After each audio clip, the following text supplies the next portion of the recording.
I guess we can go ahead and get started now. Sure, sounds good. Okay. Uh, for those of you just joining us, just as a quick reminder, the um, session is currently being recorded, so just so you're aware. This session is a training session on the chart of accounts. My name is Oliver Vella. I'm representing the budget office, and I'll let my co-presenter introduce himself. Hi, everyone. My name is Justin Chan, Associate Director of Accounting Services and Financial Reporting. Awesome.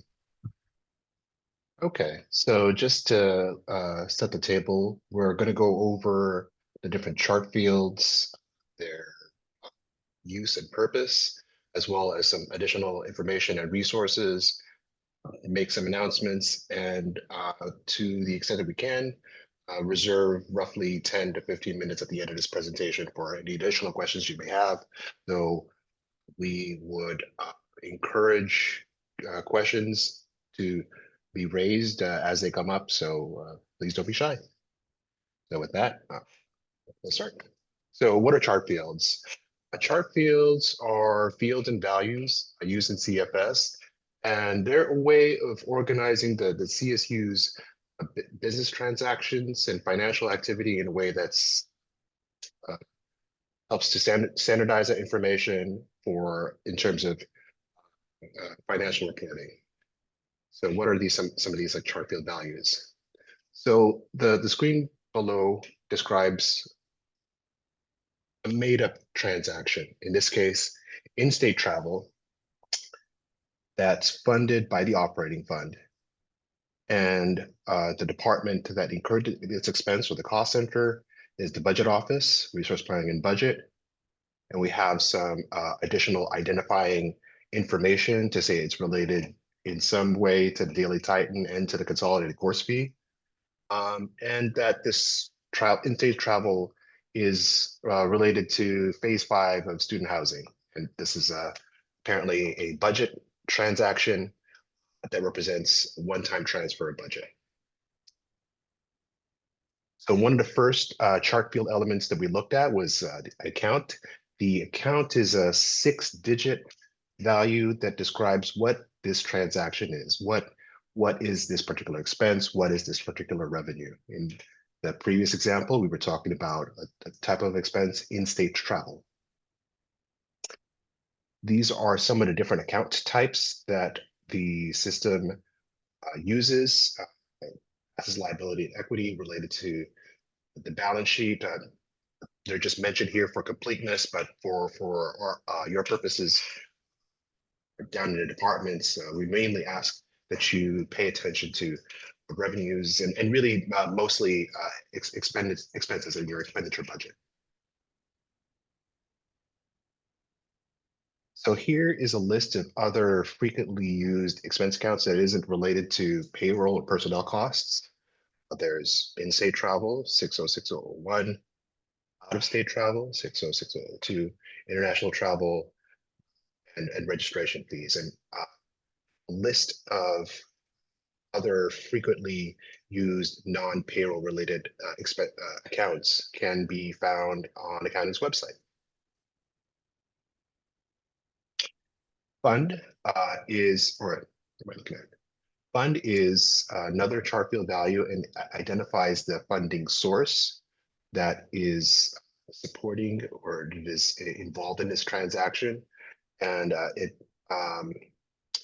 sort of emphasizes an idea that we operate under what's called fund accounting, the notion that the university has available to it a variety of different funding sources that are restricted either in what type of expenditures are appropriate for a funding source or reporting or other compliance requirements related to that funding source. So the list that's being shown to you now are just a few of the funds that you may run into for most of us operating on the state side. That'll be THEFD, the operating fund.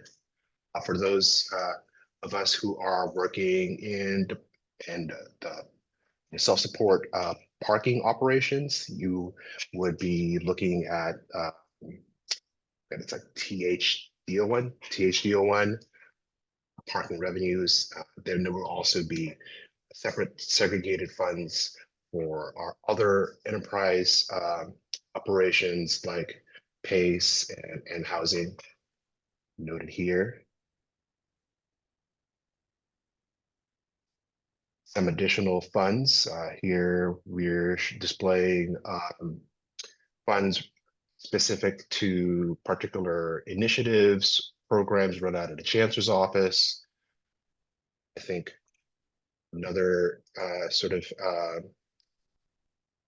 big activity is the research and scholarly and creative activities, also kind of managed through the chancellor's office, all within the main operating fund, but for our reporting and tracking recorded using different local PeopleSoft funds, SWO, the SWO series.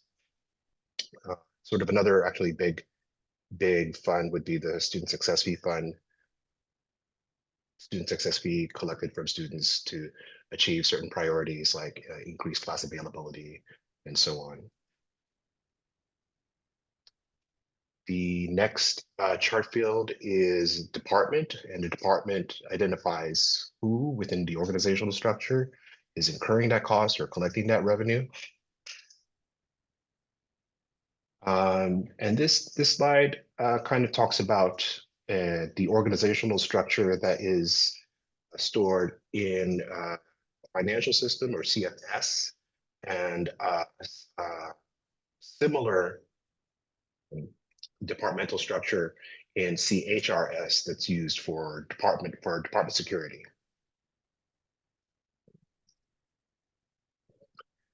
Program is optional chart field that is used to tag or otherwise identify different transactions, different expenditure or revenue transactions, and some common programs that are used are, for example, the program code series between 2060 and 2077 that identify the portion of the transactions and actual and budgetary transactions in the main operating fund specific to GI 2025.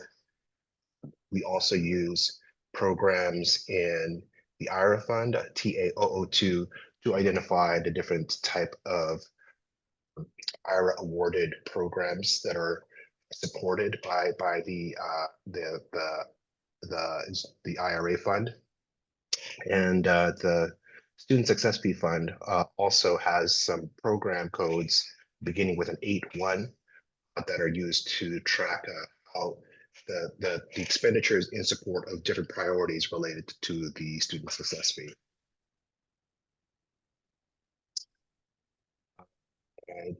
This slide talks about program codes and Oliver, if you want, I can kind of take over. Yeah, absolutely. From the programs. Can we go to slide 5 again real quick? I just wanted to touch upon some things. Which slide is that one? Keep going. Chart field options. Okay, this one. Oliver kind of mentioned it, but this is it's a hypothetical transaction. But it was kind of meant to show the account funded department are mandatory. Department is mandatory for revenue and expense accounts only. So any liability accounts, study abroad accounts,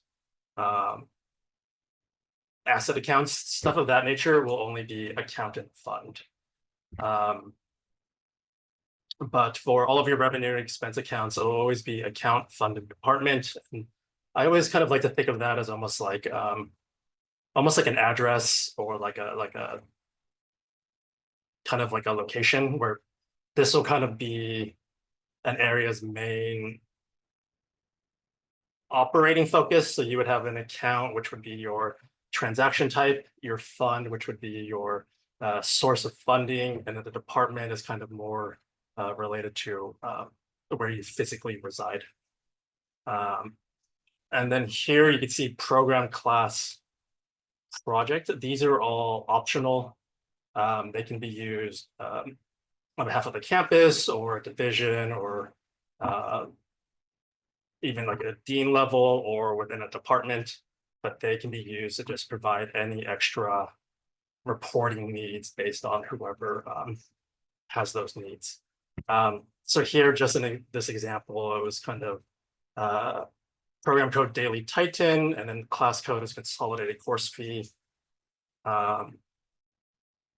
In a real example, hopefully we wouldn't have these two program and class codes used together.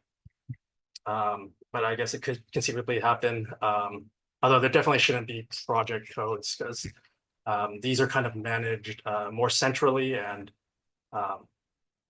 we'll kind of keep track of those separately.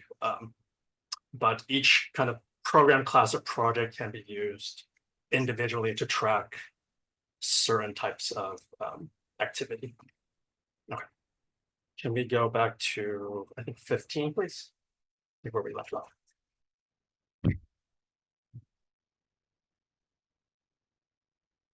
Oh, actually, can we go back one? And then just a couple more things here.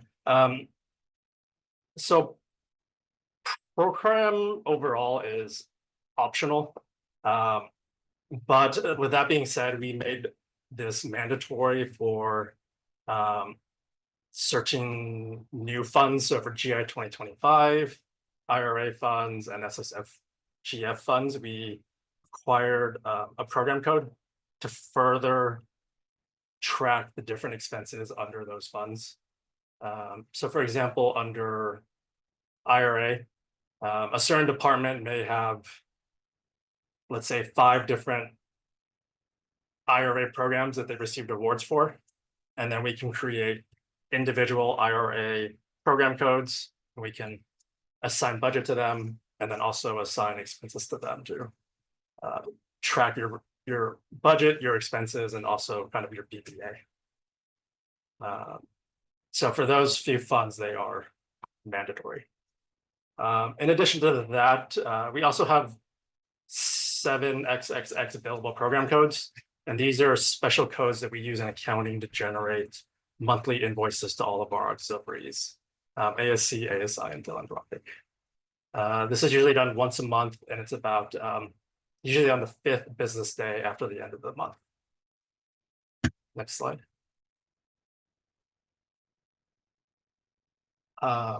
So for each of these auxiliary orgs, they kind of have a home department, kind of like a dummy department where we show these billable transaction activity.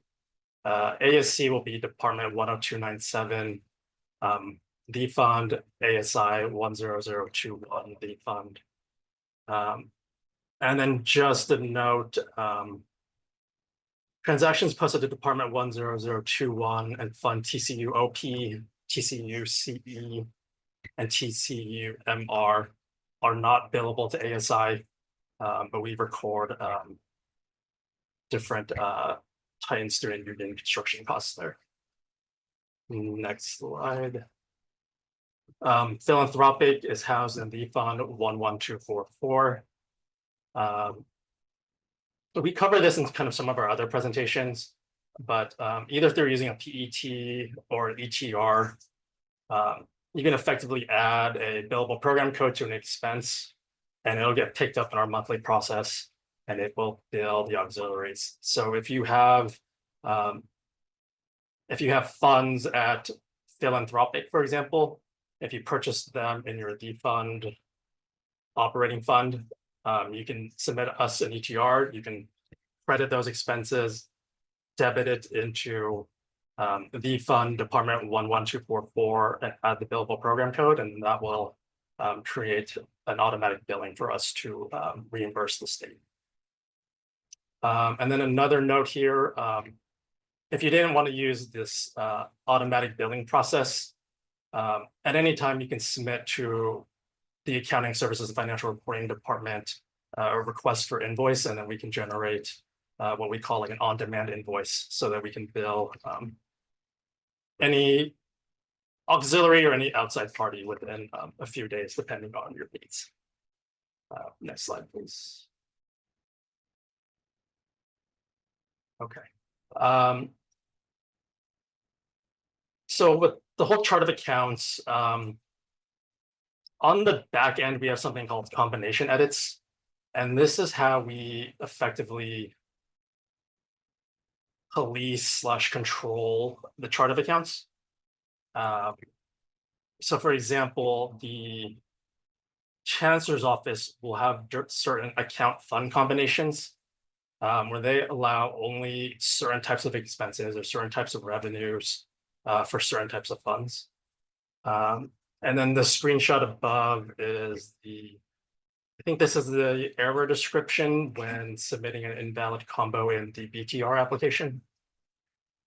But you can see here that whatever account they try to use was invalid. But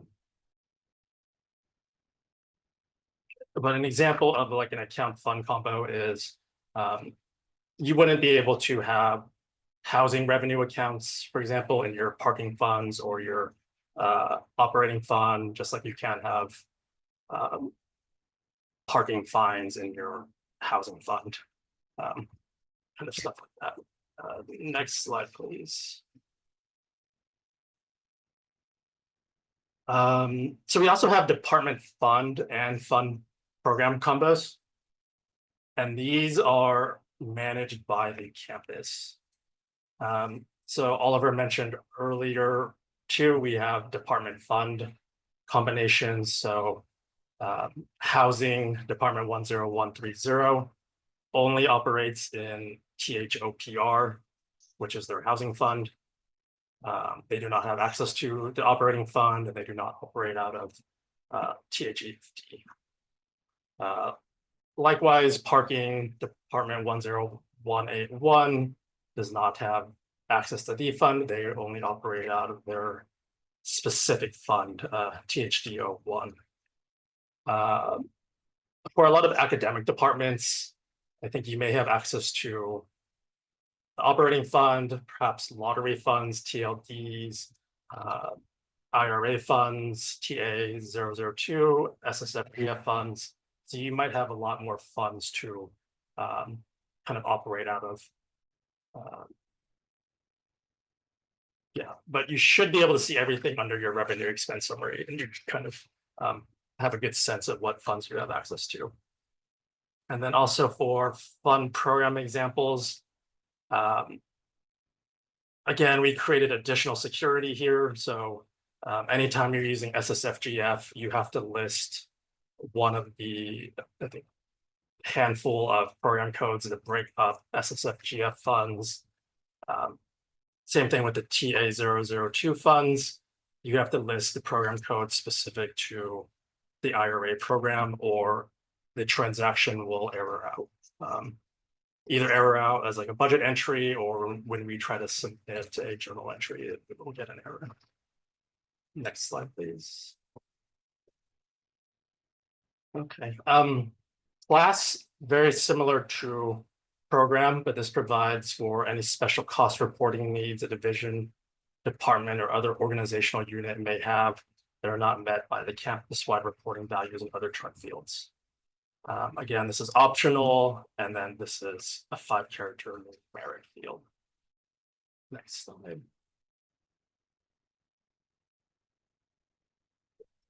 So projects, these are 8 characters. They're numeric. They're used to track capital expenditures or non-recurring repairs and maintenance. They identify a discrete set of activities that occur within a finite time period. And the important one with projects is they can be reported over multiple years to accommodate these large construction projects. And then from the little table here, if they begin with 5.6, they're major construction, 5.7 minor construction, and 5.8 deferred maintenance. But a lot of these will be tracked centrally, so you may not have too much exposure to these projects. Next slide, please. And I think Oliver will touch on scenario. Thanks, Justin. I do apologize. I think I went over my slides earlier, so Oh, not that's to okay. You did. step on your talking points. But as Justin mentioned, scenario is a chart field element that's really exclusive to budget transactions, and it's a way for us to characterize the different sets of budget transactions. One of the big concepts that we emphasize and promote in the budget office is the idea that there is a base budget or a recurring budget that travels from fiscal year to fiscal year. And those would be identified for us both by being recorded in a base budget ledger, but also with certain scenarios that we consider to be base or something that transcends fiscal year to fiscal year, like your starting base, initial base, INTL base, or any changes that that through actions of central administration change your base.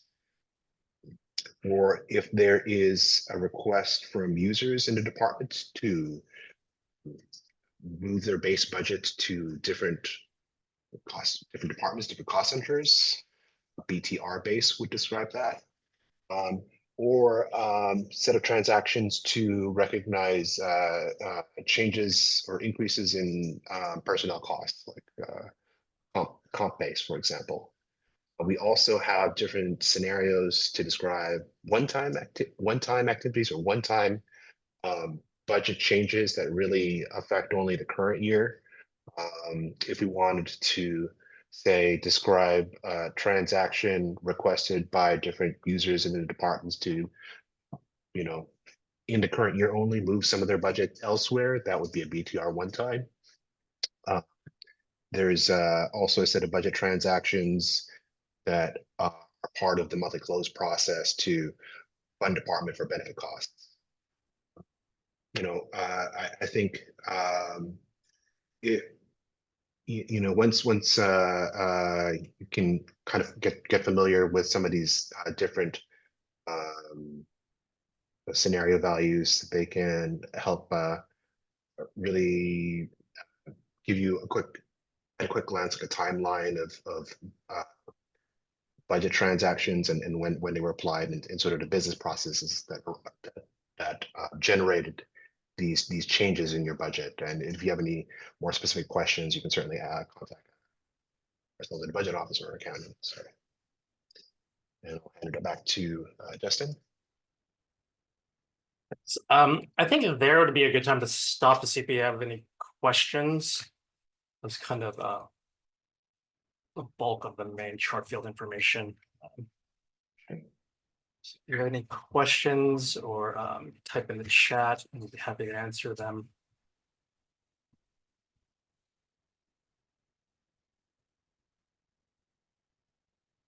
I should have had prepared a knock joke, but I did not think ahead. There's still time. You want to quickly Google something? Sure. One second. So just to continue, we're kind of in like the wrapping up part of the presentation. If you log into Titan Online and then you search into the search bar just under FIS resources, you'll see all of these links available, and they kind of go into each of the chart fields here. Yeah, as you can see there, and I'll give you a nice listing of everything that is active. Perhaps your area used to use a class code and you might have forgotten about it. And if you wonder it still exists, you can pull that list and search if something is still active or may have been used. Same thing with program. And also for account, so that one can be rather helpful too to see all of the account types. And then this is updated, I believe, nightly. So this will be your most up-to-date listing of all of your chartable accounts. Next slide, please.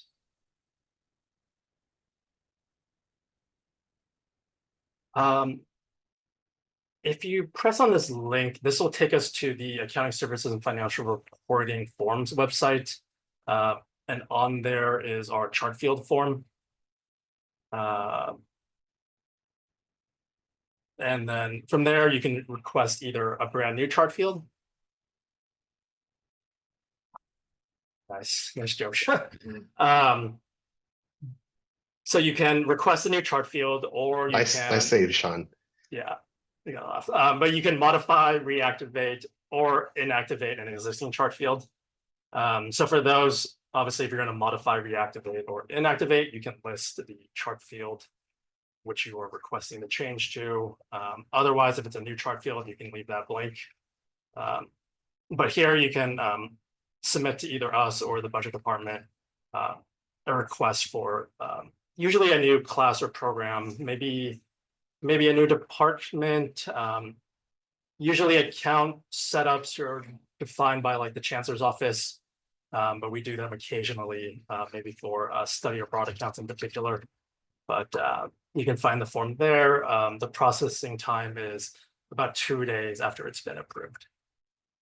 Next slide, please. And then here you can see accounting services manages the account, fund, program, and project chart fields, and the budget department manages department and class. So if you have particular questions about why something was set up, who set it up, or if you want to do something with those, you can kind of reach out to our respective departments. Next slide, please. Again, just wrapping up here, we have the accounting services and financial reporting website. We have the resources budget and planning website. And then we also have our accounting services website for chart field information. Next slide, please. Okay, some more announcements. The IT division is going to be rolling out a new business intelligence dashboard that will be replacing OBIE. So this should be live starting in the summer. But we do not have access to it yet. We do plan to roll out some new trainings on how to pull reports once we become familiar with it and once it becomes active. But this should be active any month now, so just be on the lookout for perhaps a new dashboard.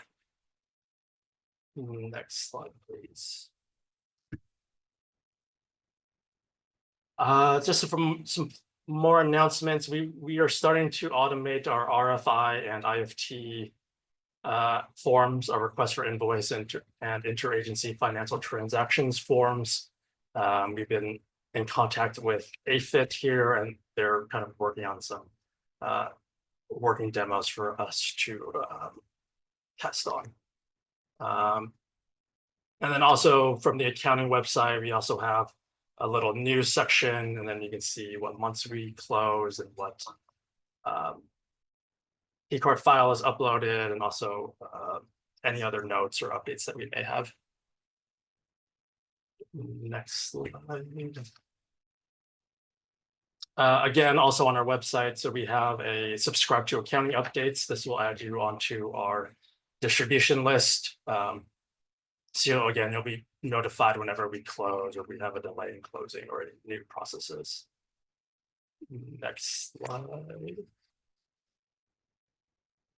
Also on our website, we have all of our previous trainings. We've done 3 this year, just with accounting. I think Oliver did 2 yesterday or 2 this week. But we have our accounting services basics, accounting services forms, and accessing financial information on the website. I believe all of the PDFs should be there, as well as the YouTube video as well. Next slide, please. And then here we have a whole list of other courses offered by the financial services area under admin and finance. I see a couple on budgeting, some good fraud awareness, some P-card reconciliation. So these can be really helpful to get your transactions processed and kind of make sure everything is captured for year-end reporting. Next slide, please. Again, thank you very much.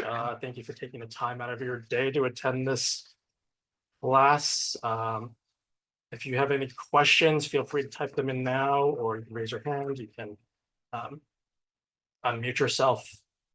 But if not, if we go to the next slide, we have a survey link or a QR code that you can scan. We would very much appreciate it if you would leave any feedback to us, anything that we may improve on, or stuff that we may have missed that you think would have been good to add to this presentation. But that concludes our presentation. Again, if there's any questions.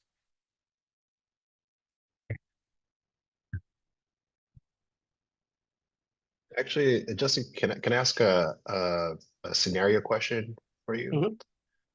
Suppose I were in a department and I had travel expenses and I had received budget as part of my carry forward. Should I send an expense transfer to move the expenses for something like travel into the carry forward account? Is that appropriate? No, so absolutely not. The Okay. carry forward account is actually a budgetary account only. And we set it up so that it cannot, and that's a very good question and kind of segue, but so that's a budgetary account. So we can't actually post accounting transactions to that account. We set it up all that way on purpose because, yeah, if you purchase something like that's not carry forward is not an expense type. So those, if you're going to try to spend carry forward, you can use, correct me if I'm wrong, Oliver, is there sometimes like a class code with that or like a program code, or is it just carry forward account? I think we try to keep programming class from the previous year. So if there is, savings from the previous year that is attributed to a program or class, like that's maintained in the carry forward account.